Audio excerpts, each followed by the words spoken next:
A national park employee sets off alone into the stunning but unforgiving backcountry of Glacier National Park. He planned to hike the Floral Park Traverse, which is a brutal off-trail route with sheer drop-offs, icy creeks, and unpredictable terrain. But he never returned. What followed was one of the park's largest search and rescue efforts, involving helicopters, scent dogs, and dozens of rangers.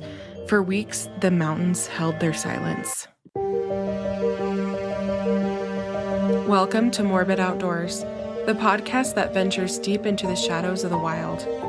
Here, we unravel the mysteries of missing persons, explore spine-chilling legends, and share the most morbid stories that nature has to offer. From the depths of the dense forests to the highest mountain peaks, we'll uncover the secrets that lie hidden in the great outdoors. Join us as we navigate the eerie, the unexplained, and the terrifying. So if you dare, grab your gear and let's embark on a journey into the unknown. This is Morbid Outdoors.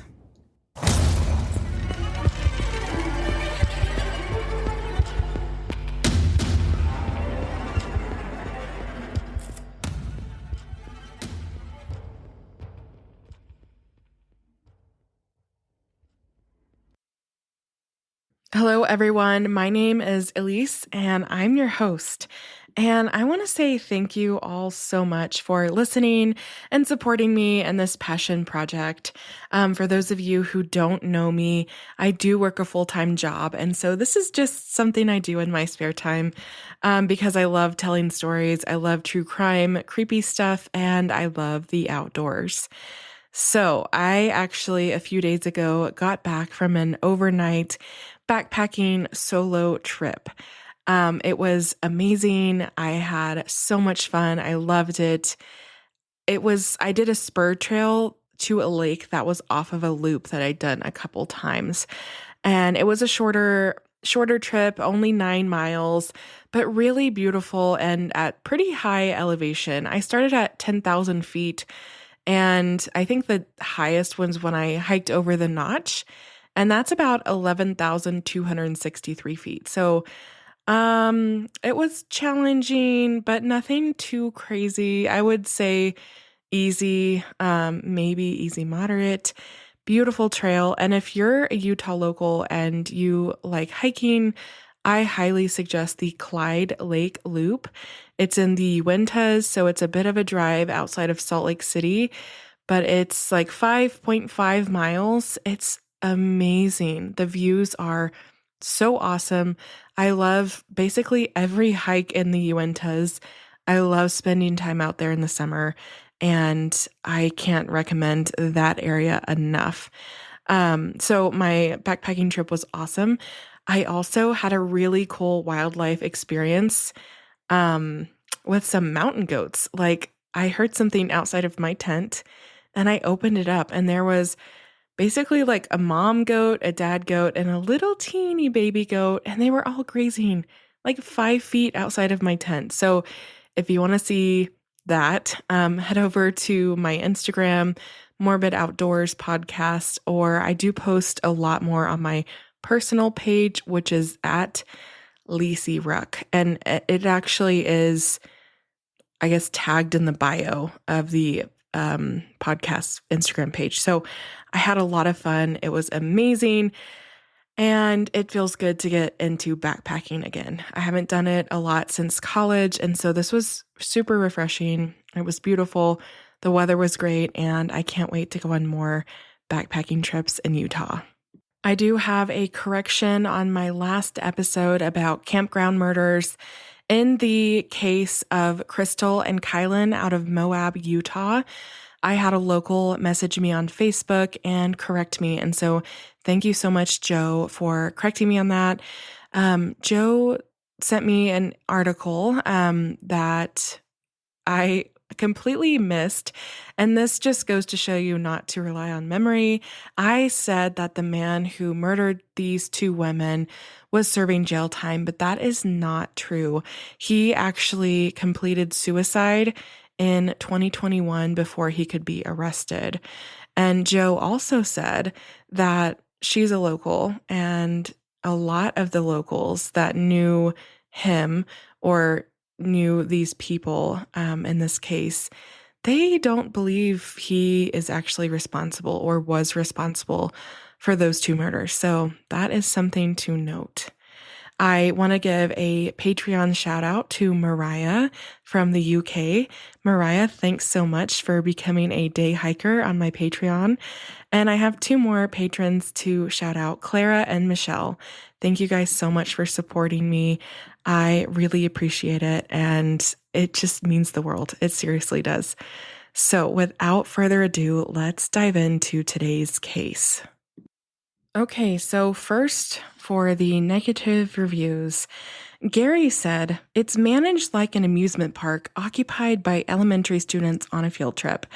Rangers close the Going to the Sun Road with extreme prejudice early season and prevent bikers from reaching Logan Pass for all but a few days per year because the park is overrun with e-bike rental businesses sending non-cyclists up the mountain without a clue, so the Rangers close the park to avoid rescuing them.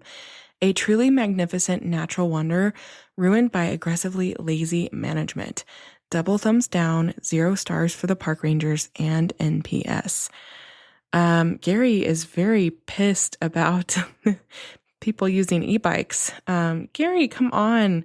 The outdoors are for everyone. Just chill out. JB said, "Great place, 3 days of backpacking by Kentla Lakes. Didn't see any bears." Sad face.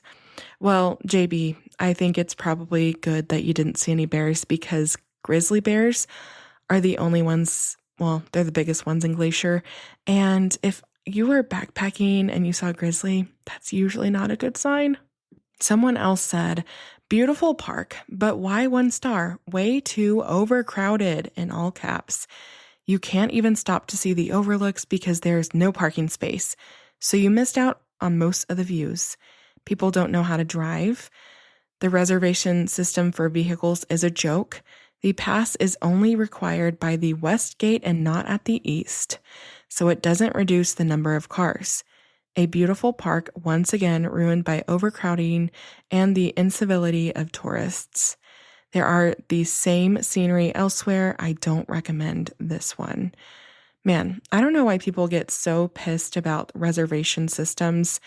You don't have to use that. You can find ways around it. And if you don't like a lot of people, go in the shoulder or the off season. That is usually when my husband and I visit national parks because accommodations are cheaper, there are less people, and the reservation systems usually are not in place during those times. Harrison said, "Mountains aren't high enough, birds aren't big enough, bears aren't mean enough, cows aren't funny enough." Strange review for Glacier. Michelle said, "Very, very dog unfriendly. Park rangers are not friendly at all. They need to take a course from the employees at Disney World who have to smile at all times. Not accessible to campers. No parking at trails. Then when you do park to hike, they give you a ticket." Michelle, every national park has its own website. You can look up dog-friendly trails on there, and most national parks are not dog-friendly. But you would know that if you use the internet to look up your travels. Also, I think it's hilarious Michelle thinks that the park rangers, who are law enforcement officers basically, they need to take a course from Disney employees. That is the wildest out-of-pocket thing I have heard said. I mean, that is crazy. Maybe, Michelle, the park rangers would smile if you probably weren't being a Karen to them. But I don't know. I wasn't there. I just know that these park rangers, these poor souls, have to deal with so many dumb tourists every year, every day, that, these tourists don't use critical thinking skills. And then these people make reviews about how unfriendly the park rangers are. I would also be unfriendly if I was having to tell someone that it was not a dog-friendly place, and they could have looked that up online.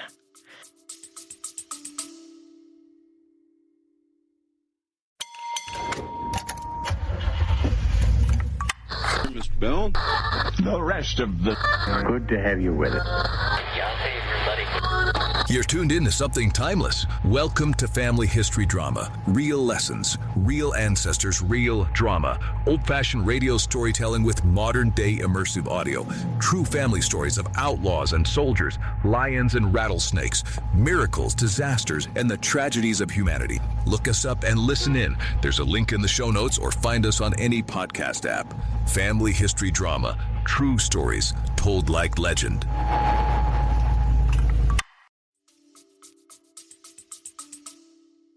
Someone else said, the mountains are too far, too high to jump off without injury, and the lake's too deep to avoid drowning. The snow is a bit too cold, and the grizzlies are cuddly, but aren't as friendly as I would like. That's honestly kind of a funny review. I just want to remind you guys, because I got a comment on TikTok about asking about bear safety and visiting parks. Every single national park has its own website. You can look up like safety information, trails, dog friendliness, like everything. You can find everything you need to know about planning your national park visit on their website. This has better information, more accurate than any blog you'll find via Pinterest or a simple Google search. So that is how I plan my travels. It is key.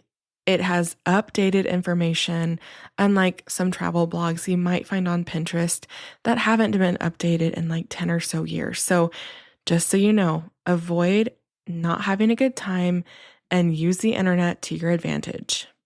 In this episode, we're diving into the strange and tragic disappearance of Jackson Cole Kreiser. I hope I'm saying his last name right. We're going to discuss what might have gone wrong, what the landscape can do to a person out there, and why in the wilderness, no matter how well you know it, always has the final word.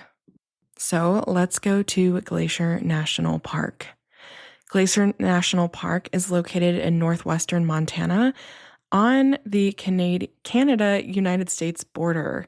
The park encompasses more than 1 million acres. It was established May 11th, 1910. There are more than 130 named lakes and more than 1,000 different species of plants and hundreds of species of animals. The vast, pristine ecosystem is a centerpiece of what has been referred to as the crown of the continent ecosystem.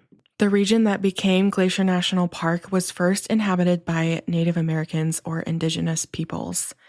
Upon the arrival of early European explorers, it was dominated by the Blackfeet in the east and the Flathead in the western regions. Under pressure, the Blackfeet ceded the mountains parts of their treaty lands in 1895 to the federal government, which became part of the park. Now, I am reading this information I found, but if you're a U.S. citizen and you know U.S. history, I don't know if that's ceding, what it was the word I would use. It was taken from them. Their ancestral lands and their homelands were taken from them to make our national parks.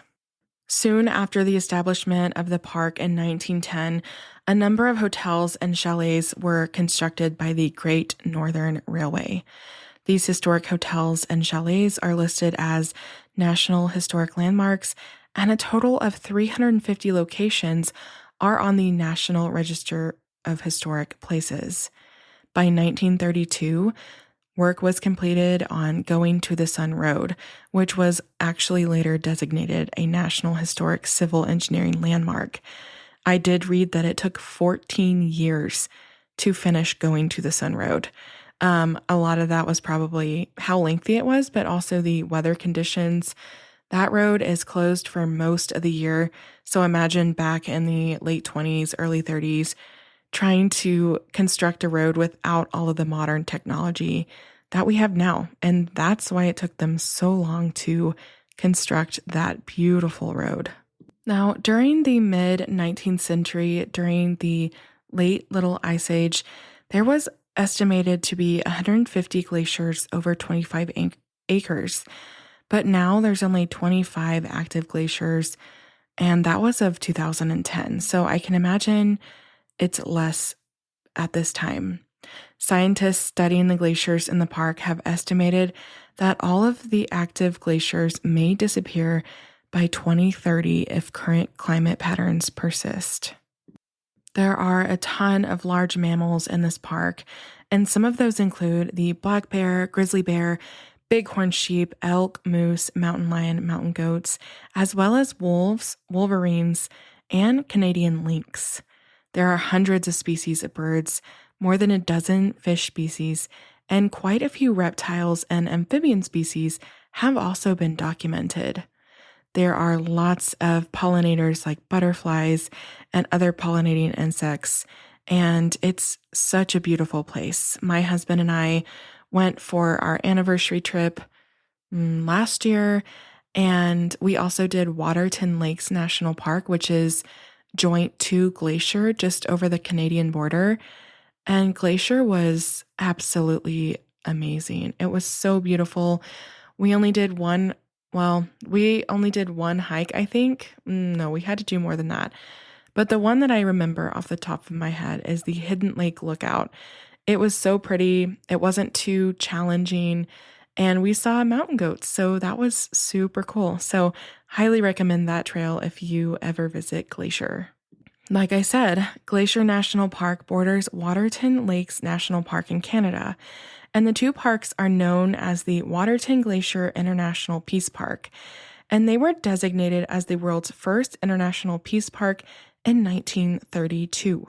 Both parks were designated by the United Nations as biosphere reserves in 1976 and in 1995 as World Heritage Sites.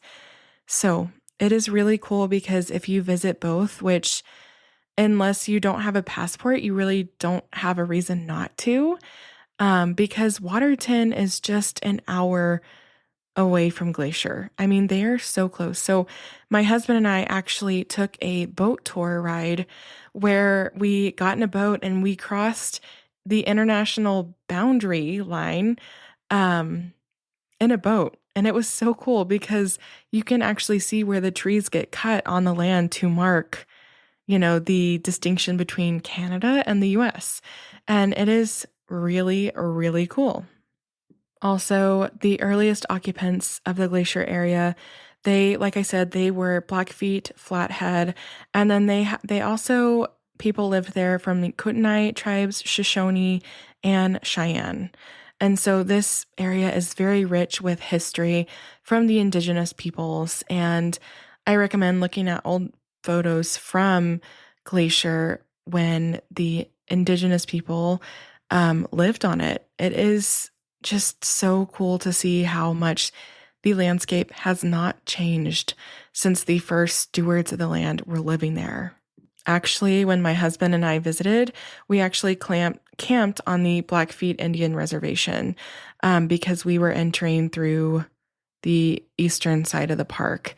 And I felt totally safe. I wasn't neither one of us, felt unwelcomed. We made sure that we ate at local restaurants that were run by indigenous owners, and we were just as respectful as we could be, and we didn't have any issues at all. So if that's something that you might hear about, or I don't know, you know how things work when you're traveling. I always heard it when I was living in New Mexico, don't go here, don't go there. They don't want you there. As long as you're being respectful and you are giving business to these people, I've been told by communities that it's okay. They want you. They want your tourist dollars. They want you to be respectful and they want you to experience the beauty. I'm not speaking on behalf of these people. I'm just speaking from experience because I actually will ask, indigenous groups, how do you feel about this? How do you feel about that? What would you recommend? And everyone has been very respectful in terms of us visiting on their land. Visitation to Glacier National Park averaged about 3.5 million visitors in 2019, which actually surpassed its 2017 peak of 3.31 million.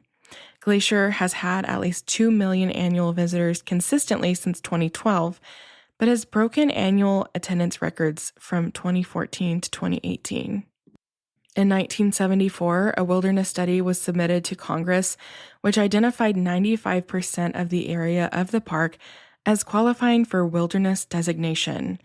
Unlike a few other parks, Glacier has yet to be protected as wilderness. But National Park Service policy requires that identified areas listed in the report be managed as wilderness until Congress renders a full decision. 93% of Glacier National Park is managed as wilderness, even though it has not been officially designated. There are 200 waterfalls scattered throughout this park. However, during drier times of the year, many of those are reduced to basically a trickle. This park is astronomically huge. It is so beautiful. I mean, even just driving on Going to the Sun Road is absolutely amazing. Because my husband has cerebral palsy, we usually do easier hikes when we go. And so I want to recommend 2 hikes that we did that were really cool and not very challenging. So last year we did Running Eagle Falls Trail, and we also did Barring Falls Trail and Trail of the Cedars, and they were all beautiful. Like I said, we also did Hidden Lake Overlook. It was amazing. Just make sure you have your bear spray because this is grizzly country. Glacier National Park is the kind of place that makes you believe in something bigger. Endless peaks, alpine lakes so clear that they feel like mirrors. But behind the postcard beauty is a harsh and unpredictable wilderness, one that doesn't always forgive mistakes. The following case in Glacier National Park is not so strange or mysterious, but it shows the dangers posed if you go solo hiking in the wilderness.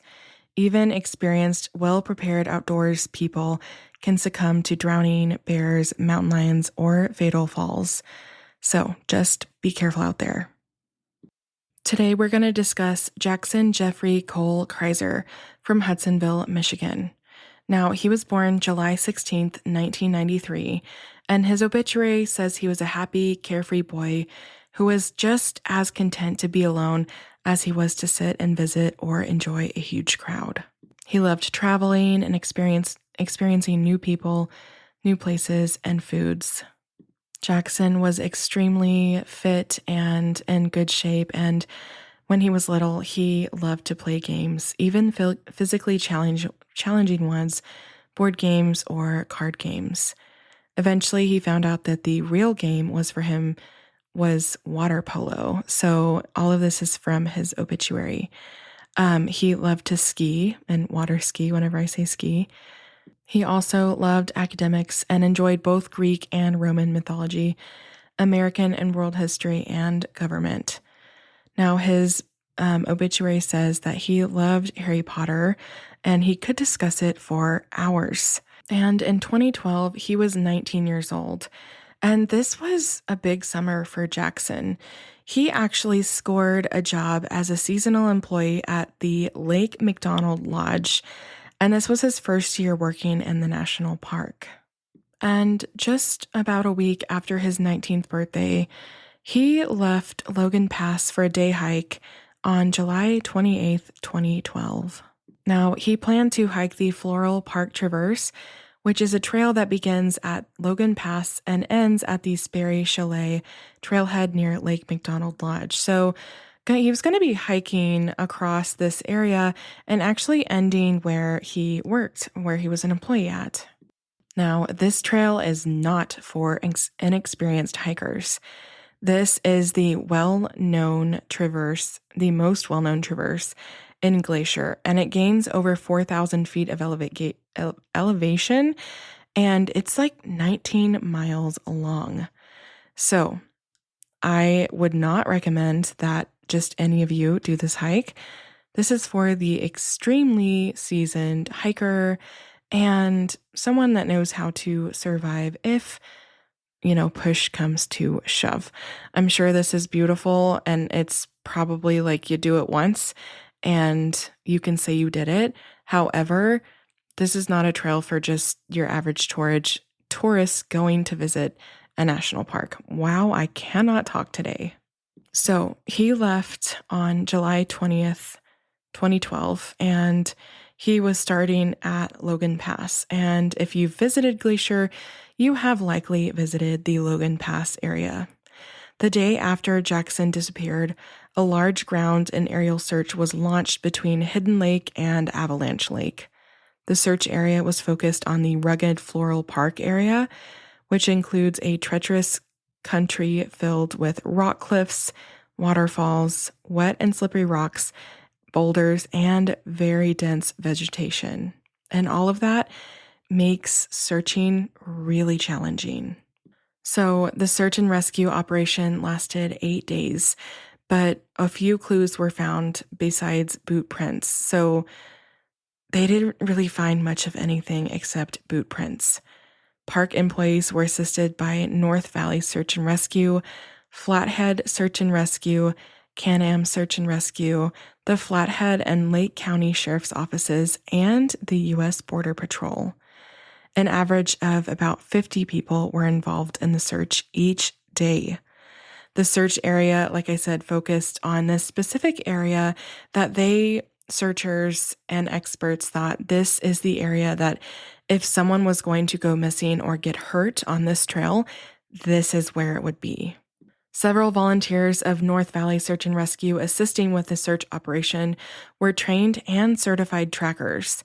Now, they assist in looking for tracks and evidence that may help an investigation or search incident. The U.S. Border Patrol also had trained trackers as well as specialized canine search teams assisting with this disappearance. So they were giving it their all. And in a place like this in July, you could probably survive a few days if you were injured or fell or got hurt.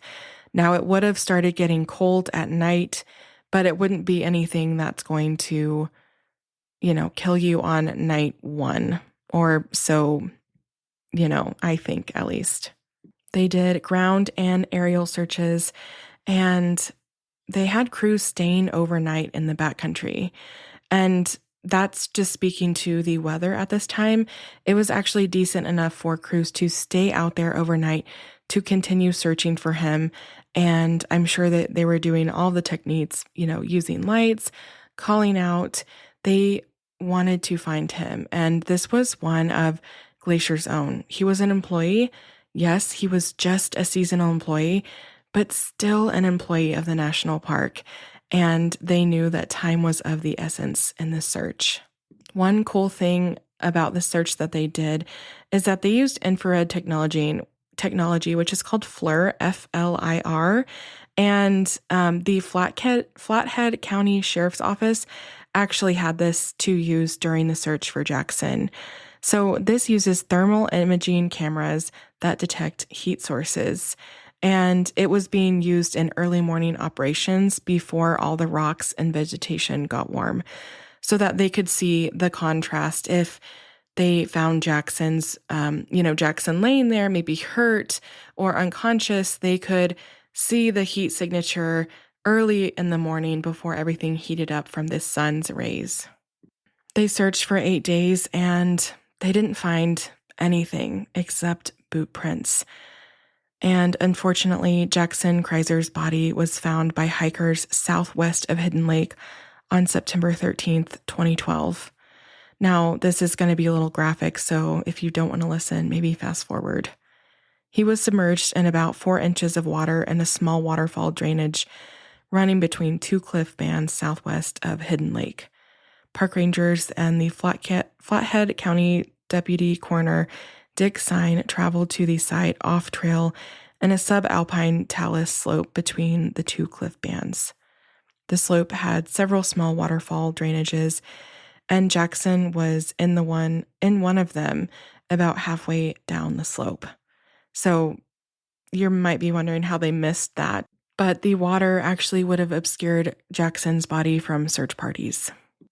Obviously, this is not the outcome that anybody wanted, especially Jackson's family, but this is the harsh reality of being in the outdoors, these things happen, and the outdoors don't care how experienced you are or how careful you are. Incidents, accidents, it just takes one time. Now, before the autopsy, officials believed, the cause of death of Jackson was most likely trauma caused by a fall into the water. Because at the time, earlier in July, the water would have been several feet deep and running fast and at a temperature just above freezing. So talk about slipping, falling, and your body would go into instant shock. Now, the Flathead County Sheriff Chuck Curry, he believed Jackson slipped while trying to cross the drainage, which was likely 20 feet wide at the time and up to 3 feet deep. And the water was known to be about 36 degrees. Now, Chuck said that the water would have been rushing fast as well, and because of the cold, it would have incapacitated Jackson pretty quickly. But this is not what the autopsy said. The autopsy was conducted and they determined the cause of death was exposure caused by hypothermia or submerged cold water drowning. Now, this is a shocking fact, but drowning is the number one cause of death in Glacier National Park. And this is why a lot of the times, specifically in Glacier, hikers are encouraged to travel in groups. Now, that's encouraged everywhere, but because there's so much water here, and when there's snow runoff, it is fast, it is cold, and it can take you out. So I did not know that fact before I researched this, but yes, drowning is the number one cause of death in Glacier National Park. Jackson's family wrote in his obituary that he found heaven with an endless view of snow-capped mountains, tumbling waterfalls, and cool glacial lakes. They also went on to say, for those that knew Jackson, they will always remember his big personality, his warm smile and wry humor, his sense of self-confidence, and his ability to extend practical advice. They will recall his playfulness, jokes, and pranks, and his silly day-to-day desire to have fun and enjoy life. They will always know him as a boy and as the young man he grew to become. They will remember a son, brother, grandson, nephew, cousin, and friend. Jackson wasn't reckless, and he wasn't inexperienced. He was a young guy with a love for the outdoors and a sense of adventure, just like a lot of us listening. But even the most beautiful hikes can turn to dangerous in an instant. A wrong step, a sudden storm, a cold creek that looks shallow but isn't. We may never know the exact moment things went wrong for him, but we do know this. Glacier National Park, like so many wild places, demands respect. It doesn't care if you're a first-timer or a seasoned trail runner. Nature isn't out to get you, but it doesn't play favorites. So, as we close out this episode, let Jackson's story be a reminder. If you're heading into the backcountry, prepare like your life depends on it, because sometimes it does. Tell someone your plan. Bring more than you think you'll need. Check the forecast. Learn the terrain. Know when to turn back. Adventure is part of who we are, but coming home, that's the ultimate goal. Thanks for being here with me today. Until next time, stay safe, stay curious, and respect the wild. I am going to play my 10 essentials bit that has crappy audio, but if you need to fast forward, or you don't need to fast forward because this is the end of the episode. But for all my new listeners, I used to put in the 10 essentials into every episode, but it's not really applicable every episode, so I'm going to stick it in now. The audio quality isn't great. It's where I used to live, and so I do plan on re-recording it to sound better. So please just be patient, bear with me. As always, recreate responsibly, and remember, sometimes the great outdoors aren't always great. Thanks for listening to Morbid Outdoors. If you're enjoying what you're hearing, make sure to subscribe to the show on your favorite podcast platform. It's free, easy, and it helps us out immensely. When you subscribe, you get updates on our latest episodes, and it also boosts our visibility, making it easier for other curious souls to find us. Another great way to support Morbid Outdoors is by leaving us a review. Whether you're on Apple Podcasts, Spotify, or wherever you listen, A quick review helps us know what you love about the show. Find us on Instagram and Facebook at Morbid Outdoors Podcast. You can email us case suggestions and your campfire stories at morbidoutdoorspodcast@gmail.com. Thanks so much for the support, and I'll see you next time. Let's talk about the 10 essentials everyone needs to carry while they're outdoors. The 10 essentials are only the basic items you should have with you. You may need additional items depending on the activity in which you participate.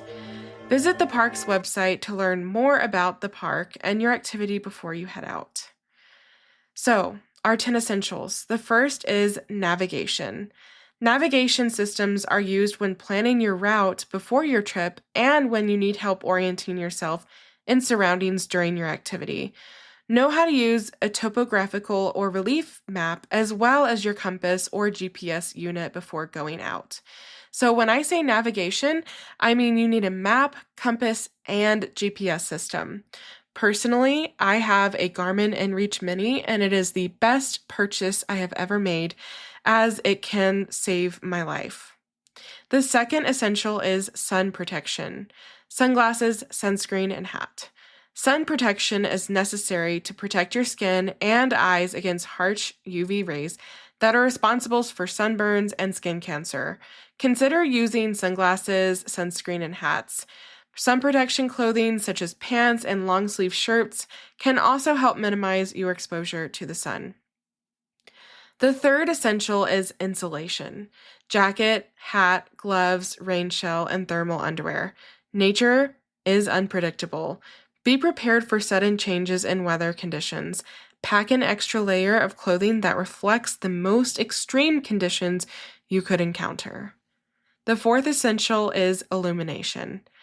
Lighting is indispensable in the outdoors where there is no conventional light. Items include flashlights, lanterns, and headlamps. Headlamps are preferred light source because they are hands-free. Be sure to pack extra batteries. The fourth is first aid supplies. Be prepared for emergencies by packing first aid supplies with you. Start with a pre-made kit and modify it to fit your trip and your medical needs. Check the expiration date on all items and replace them as needed. Consider including an emergency guide in case you are faced with an unfamiliar medical emergency. The fifth essential is fire. Fire can be an emergency signal and a heat source for cooking and staying warm. Pack matches, preferably waterproof, and fire starters. Those are items that can catch fire quickly and sustain flame, like a lighter. Familiarize yourself with the fire use regulations of your park before heading out. The next essential is repair kit and tools. This is something that I use less, but it's always a good idea to have. Carry a basic repair kit with you to help repair equipment. The kit should include items such as duct tape, knife, and scissors. Consider packing a multi-tool, a compact version of many tools that include a knife, screwdriver, can opener, etc. Be sure to bring any tools specific to your trip and your activity. The next essential is nutrition. You should always be prepared for the possibility of changes to your trip plans. Pack an extra day's food supply, preferably no-cook items that have good nutritional value, in order to keep your energy high. Salty and easy-to-digest snacks such as trail mix, nuts, and granola bars work well for outdoor activities. The next essential is hydration.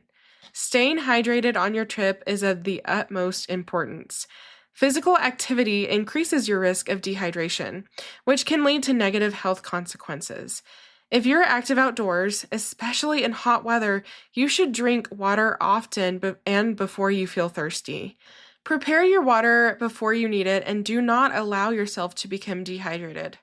Before heading out on your trip, be sure to identify if there are any bodies of water at your destination that you could collect water from and treat using your water treatment supplies. The next essential is emergency shelter. Shelter is one of the most important elements during an emergency survival situation. It can protect you from severe weather conditions and exposure to the elements. A tent, tarp, bivy sack, or emergency space blanket are all lightweight options for your emergency shelter. Just remember that the 10 essentials are the minimum that you need to bring with you while you're recreating outdoors. Your safety is your responsibility while outdoors.